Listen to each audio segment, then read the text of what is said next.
የመኪና ገበያ በኢትዮጵያ ውስጥ በአሁኑ ሰዓት ላይ በየዕለቱ ብታምኑም ባታምኑም ከ50 ሺህ እስከ 100 ሺህ ብር የዋጋ ጭማሪ እያሳየ ይገኛል። ይህ ግን በነጋዴው ላይ ብቻ የሚፈረድ አይደለም፣ በገዢው ላይም ከፍተኛ ችግር አለ። ይህ ምንድነው? ተመሳሳይ መኪኖችን የተለያየ ዋጋ ኖሯቸው አንድ ሞዴል ላይ ብቻ ችክ የማለት ነገር ከተማችን ላይ የመኪና ዋጋ እንዲጨምር ከሚያደርጉ ነገሮች መካከል አንዱ ናቸው። ነገር ግን በዓለም አቀፍ ገበያ ላይ እንደዚህ አይነት ነገር የለም።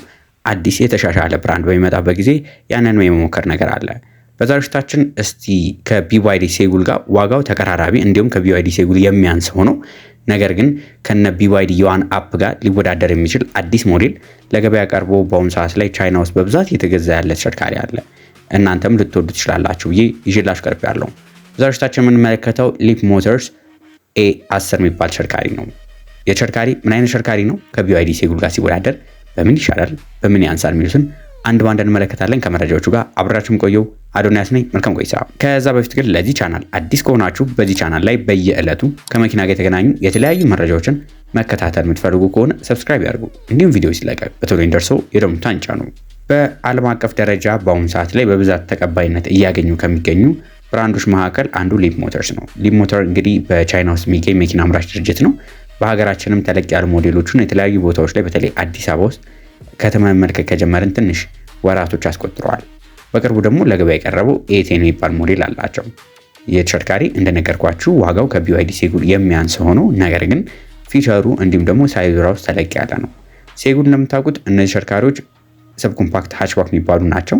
እንዲሁም ደግሞ A10 የሚባለው ደግሞ ሰብ ኮምፓክት ኤስዩቪ የሚባል ነው። ከሃችባኩ ትንሽ ከፍ ያለ ወደ ኤስዩቪ የሚሄድ ተሽከርካሪ ነው። ዛሬታችን ማወዳደርላችሁ ሁለቱም መኪኖች ስለሆኑ እያንዳንዱን በምን ይለያያሉ የሚሉትን ነገሮች አንድ ባንድ እንመልከት። ለምሳሌ ሴጉል አጠቃላይ ርዝመቷን ስናያት ወደ 3.7 ሜትር አካባቢ ነች። ይሄኛው ግን ሊፕ ሞተርስ የምንለው በምናይበት ጊዜ ወደ 4.2 ሜትር ነው። ስላችሁም ረዘም ያለ ተሽከርካሪ ነው ማለት ነው። ወደ ጎን ያላቸው ስፋት ራሱ ሁለቱ መኪኖች የሚቀራረቡ አይደሉም። የሴጉል 1.7 ሜትር አካባቢ ነው። ይህ ተሽከርካሪ ግን 1.8 አካባቢ ነው፣ ሰፋ ይላል ማለት ነው። ሴጉል ትንሽ ጠበብ ትላለች ከሚባለው ይሄኛው ሰፋ ይላል። እንዲሁም ደግሞ የተሽከርካሪ ላይ ወደ ላይ ያለው ቁመቱ ራሱ ኦልሞስት በ100 ሚሊ ሜትር ያህል ከፍ ያለ ነው። ከመሬት ያለውን ከፍታ ከመሬት ከፍ ብሎ የምናገኘው ነው። የተሽከርካሪ ሊፕ ሞተርስ ላይ A10 የሚባለው ሞዴሉ አጠቃላይ ወጪ ገጽታው ላይ በምንመለከትበት ጊዜ የዲዛይን ላንጉጁ አዲስ ቴክ ናቹራል ኤስቴክ የሚባል 2.0 የሚባል ዲዛይን ላንጉጅ የሚጠቀም ነው። ይህም እንግዲህ መካኒካል ዶር ሃንድ ላይ ኖራቸው ደበቅ ያለ ነው የሚሆኑት። እንዲሁም ደግሞ የመኪናው አጠቃላይ ዲዛይኑ ለኤሮዳይናሚክ ተብሎ የተሰራ ነው። መብራቶቹ እንደምትመለከቷቸው ኤልኢዲ መብራቶች ናቸው። ሲሚላር ከእንትና ጋር ከቢዋይዲ ሴጉል ጋር ተቀራራቢ ናቸው። ነገር ግን ስማይሊንግ ሄር ላይት የሚባሉ ደግሞ ሳቂታው መብራት የሚባል ናቸው። በዚህ መኪና ላይ የምነግራችሁ ነገር ቢዋይዲ ሴጉል ላይ የማታገኟቸው እዚህ ላይ የምታገኟቸው አማራጮች አሏቸው። ለምሳሌ ቢዋይዲ ሴጉል ላይ ስማርቱ ላይ ነው አውቶማቲክ ፓርኪንግ የምታገኙት። እዚህኛው ላይ ደግሞ ፉል ኦፕሽን የሆነው ላይ ላይዳር ዩኒት አለው አውቶማቲክ ፓርኪንግ፣ እንዲሁም ደግሞ ከተማ ውስጥ እንዲሁም በሃይዌ ላይ ራሱን በራሱን ችሎ የማሽከርከር አቅም አለው። ዋነኛ ልዩነታቸው በሳይዛቸው ከፍተኛ ልዩነት አለ፣ በዋጋ ላይም ልዩነት አላቸው። እነዚህ መኪኖች የትኛውንም የቻይና መኪና በአሁን ሰዓት ላይ ለቢዋይዲ ሴጉል ወይ ለሌሎቹ ብቻ አይደለም፣ ለየትኛውም መኪና ላይ ለምሳሌ የፍሬቻ መብራቶቹ ወደ ሰማያዊ ወይ ደግሞ ጠቆር ያለ አረንጓዴ መብራት ሲያበራ ካያችሁ የተሽከርካሪ ራሱን በራሱ እየተቆጣጠረ ራሱን በራሱ እያሽከረከረ እንደሆነ ያሳያችኋል። ይህ እንግዲህ ሌኦፓርድ መኪኖች ላይ መመልከት ትችላላችሁ፣ ሌሎቹ ላይ መመልከት ትችላላችሁ። ይሄኛውም ተሽከርካሪ ላይ ከስር የምትመለከቷት መብራቱ ላይ ከስር የምትመለከቱት አረንጓዴ ወይ ደግሞ ሰማያዊ አይነት ከለር ካያችሁ ራሱን በራሱ እንደሚያሽከረክር የሚያሳይበት ነው። እና ተሽከርካሪዎች በጣም ለየት ያሉ ፊቸሮች ተካተውላቸዋል። ለምሳሌ በ18 ኢንች ያሉ ቸርኬ እናገኛቸዋለን። ከመሬታቸው ደግሞ ከፍ ያለ ከመሬት ያላቸው ከፍታ ከፍ ያሉ የሚባሉ ተሽከርካሪዎች ናቸው። የከለር አማራጭ ቢዋይዲ ሴጉል ላይ እንደምታውቁት የተወሰኑ ናቸው። እዚህ ላይ ግን ብዛት ያላቸው ኦልሞስት ወደ 7 አይነት የከለር አማራጮች አሉት። እነዚህም ወደ አረንጓዴ አይነት አለ፣ ቡኒ ነገር አለ፣ ሰማያዊም አለ፣ ግሬ፣ ሲልቨር እና ደግሞ ፒንክ የሚባሉ የቀለም አማራጮች እዚህ መኪና ላይ ውጫዊ ገጽታው ላይ የቀለም አማራጮች ታገኛላችሁ ማለት ነው። ምንም እንኳን በቻይና ማርኬት ላይ የከለር አማራጮቹ ትንሽ የዋጋ ልዩነት ወይ ደግሞ ተመሳሳይ የሆነ ዋጋ የሚኖራቸው ቢሆንም እውነት ለመናገር ገበያችን ላይ ሲገባ ታዩታላችሁ። በቀለሙ ብቻ 50 ሺህ እና 100 ሺህ ብር ይጨምራል። ይህ እንግዲህ የኛ ሀገር ገበያ ነው። እውነት ለመናገር እኔ ስቲል ግራ የሚያጋባኝ ነገር ነው። ነገር ግን ያው የከለሩ ሁኔታ ብዛት የከለር አማራጮች አሉት። ወደ መኪናው ውስጣዊ ገጽታ በምንገባበት ጊዜ የመኪናው ውስጣዊ ገጽታ ያሉት ፊቸሮች ከቢዋይዲ ዮዋን አፕ ጋር ቢወዳደሩ በሳይዙ ደግሞ ከቢዋይዲ ሴጉል ከፍ ያለ ብለን ልናየው እንችላለን። የተሽከርካሪ ውስጥ ስንገባ እንግዲህ መሪው ዱዋል ስፖክ መልቲ ፈንክሽናል መሪ ናቸው። እላዩ ላይ ከፍተኛው ትሪም ሌቭል በሚሆንበት ጊዜ በሌዘር ይሸፈናሉ። እንዲሁም እላዩ ላይ ባሉት በተኖች አማካኝነት የተለያዩ ፊቸሮችን መኪናው ላይ የተገጠሙትን መቆጣጠር የሚያስችሉ ናቸው። ሌላኛው እንደነገርኳችሁ የተሽከርካሪ ሰብ ኮምፓክት ኤስዩቪ ነው። ማለትም ትንሽ ተለቅ ያለ እቃ ማስቀመጫ ይኖረዋል በገበያ ውስጥ ከሚወዳደሩት አንጻር። የመኪናው የኋላ እቃ መጫኛ ላይ 106 ሊትር የሚያህል እቃ የመጫን አቅም አላቸው። እንዲሁም ደግሞ የኋላ ወንበሮቹ ኦልሞስት ወደ 60 ዲግሪ መጣጠፍ አቅም ስላላቸው ተጨማሪ 39 ሊትር እቃ ማስቀመጫ ቦታ ታገኛላችሁ። በተለይ ልጆች ያሏችሁ እቃ የጫናችሁ ከአንድ ቦታ ወደ አንድ ቦታ መንቀሳቀስ ከተማ ውስጥ የምትፈልጉ ከሆነ እንደነዚህ አይነት አዲሽናል እቃ ማስቀመጫ ያላቸው መኪኖች ተመራጭ ያደርጋቸዋል። መኪናው ላይ ከምታገኟቸው ፊቸሮች መካከልም ለምሳሌ በሌዘር የሸፈኑ ወንበሮች ናቸው። ወንበሮቹ ማሞቅ የሚችሉ ናቸው። እንዲሁም ደግሞ መሪው ራሱ ማሞቅ የሚችል ፊቸሮችን ይዘው ቀርበዋል። በአደጋ የመከላከል ብቃቱን ደግሞ ወደ በኋላ ላይ ያሳያቸዋለሁ።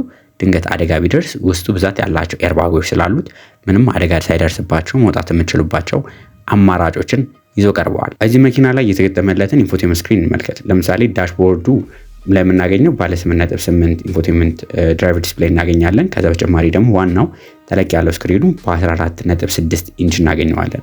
ይህም እንግዲህ 2.5K ሪዞሉሽን ያለው ነው። እነዚህ በጣም ዘመናዊ የሚባሉ ናቸው። እነዚህ ስክሪኖችን ዝቅተኛውም ትሪም ሌቭል ገዛችሁ ከፍተኛውም ትሪም ሌቭል ገዛችሁ የምታገኟቸው ናቸው። እዚህ መኪና ላይ የምታገኙት የፕሮሰሰሮቹ ራሱ ኦልሞስት ከፍተኛ ኳሊቲ ካላቸው ፕሮሰሰሮች መካከል አንዱ የተገጠመላቸው ሲሆን እንደ አማራጭ ደግሞ ኤአይ ኢንቴግሬተር ነው። ማለትም በኤአይ በመታገዝ አንዳንድ ፊቸሮችን መጠቀም የምችሉባቸው መኪኖች ናቸው። ይህን ያህል ካልኳችሁ እስቲ ስለ ዋናው ነገር ስለ ባትሪ ቴክኖሎጂ እንመልከት። የተሽከርካሪ ላይ ባትሪ አማራጮች እንዲሁም የሞተር አማራጮች ብዛት አላቸው። የተሽከርካሪ ላይ የሞተር አማራጭ በምናይበት ጊዜ ዝቅተኛ የሚባለው 94 የፈረስ ጉልበት የማመንጨት አቅም አለው። ከፍተኛ የሚባለው ደግሞ 121 የፈረስ ጉልበት ማመንጨት አቅም አለው። ሁለቱም ግን 150 ኒውተን ሜትር ኦፍ ቶርክ የማመንጨት አቅም አላቸው። ይህም ማለት የትም ቦታ ገብተው በቀላሉ መውጣት ይችላሉ። እነዚህ መኪኖች ከ0 100 ኪሎ ሜትር ለመድረስ በ120 የፈረስ ጉልበቱ 10 ሰከንድ ይፈጅበታል። የተሽከርካሪ ላይ የምታገኙት የባትሪ አማራጭ ሁለት አይነት የባትሪ አማራጮች አሏቸው። እነሱም ባለ 39.8 ኪሎዋት አወር ሊቲየም አይረን ፎስፌት ባትሪ የተገጠመለትና በ53 ኪሎዋት አወር ሊቲየም አይረን ፎስፌት ባትሪ ተገጥሞላቸው እናገኛለን። ይህም መኪናው በአንድ ቻርጅ መጓዝ የሚችለውን በ39ኙ መኪናው 400 ኪሎ ሜትር መጓዝ እንዲችል፣ በ53ቱ ደግሞ 505 ኪሎ ሜትር በአንድ ቻርጅ መጓዝ እንዲችል የሚያስችላቸው ነው። እነዚህ መኪኖችን ቻርጅ ለማድረግ እንግዲህ በዲሲ ፋስት ቻርጅ ማድረግ ስላላችሁ እነዚህም ተሽከርካሪዎች በፋስት ቻርጀር ከ30-80% በ16 ደቂቃ ውስጥ ፉል ማድረግ የሚችሉ ናቸው። እነዚህ እንግዲህ በቶፕ ስፒዳቸውም መኪኖቹ በጣም ጥሩ የሚባል እስከ 160 ኪሎ ሜትር በሰዓት መጓዝ ይችላሉ። በስሎ ቻርጅ በምታደርጉበት ጊዜ እስከ 7 ሰዓት ባለው ውስጥ ፉል ማድረግ የሚችሉ ተሽከርካሪዎች ናቸው። ይህም መኪና በመገዙበት ጊዜ አብሯቸው የሚመጡ አድቫንስድ የሆኑ ድራይቪንግ አሲስት ሲስተሞች አሉት። እንደ ትሪም ሌቭሉ ልዩነት ቢኖረውም እነዚህ መኪኖች ላይ ከምናገኛቸው ድራይቪንግ አሲስት ፊቸሮች ለምሳሌ በፓርኪንግ አሲስት አላቸው፣ ናቪጌሽን አሲስት አላቸው። በሃይዌይ መንገዶች ላይ በቀላሉ መጓዝ የሚያስችላችሁ ሃይዌይ ድራይቪንግ አሲስት አላቸው። ይህም ግን የመኪኖቹ ዋጋ ላይ ከፍተኛ ልዩነት ያመጣል። ለምሳሌ እነዚህ መኪኖች በአራት አይነት ትሪም ሌቭል የቀረቡ ናቸው። የመጀመሪያው 403 ኤዲሽን የሚባል አለ። 403 ኤዲሽን ላይ ቤዚክ የሚባለው ሲሆን መነሻ ዋጋውን ከ9500 የአሜሪካን ዶላር ጀምሮ የምናገኛቸው ናቸው። 403 ኤዲሽን ከአዳስ ሲስተሙ ይሄ ደግሞ ከላይዳር ዩኒቶቹ ጋር የምናገኘው ሲሆን ደግሞ 10,000 የአሜሪካን ዶላር በአሁኑ ሰዓት ላይ እየተሸጡ የሚገኙ ናቸው። 505 ኤዲሽን በሚሆንበት ጊዜ ደግሞ ማለትም በአንድ ቻርጅ 500 ኪሎ ሜትር የሚጓዘው በሚሆንበት ጊዜ 11,100 የአሜሪካን ዶላር ለገበያ ቀርበዋል። እንዲሁም ፉል ኦፕሽን የሚባለው ትልቁ የሚባለው 505 በአንድ ጊዜ ቻርጅ መጓዝ የሚችለው ከላይዳር ዩኒት ጋር አጠቃላይ በ12,600 የአሜሪካን ዶላር ለገበያ ቀርበዋል። ይህ እንግዲህ በተለይ ቤዚክ ኦፕሽን የሚባለው በምናይበት ጊዜ ቻይና ውስጥ ከሚሸጥበት ከቢዋይዲ ሴጉል ኦልሞስት የ500 እና የ1,000 ዶላር የዋጋ ቅናሽ ያላቸው ናቸው። ስለዚህ እነዚህ መኪኖች ወደ ሀገር ውስጥም ሲገቡ ይህ ነገር ተጠብቆ ይመጣል ብለን ተስፋ እናደርጋለን። ለዛሬ ይዤላችሁ ቀረብኩት መረጃ ይህን ይመስል ነበር። እናንተ መኪናው ከቢዋይዲ ሴጉል ጋር ሲወዳደር ይሄ ይሻላል ወይስ ያኛው? ሀሳብ አስተያየታችሁን እስቲ ኮሜንት ላይ ጻፉልን።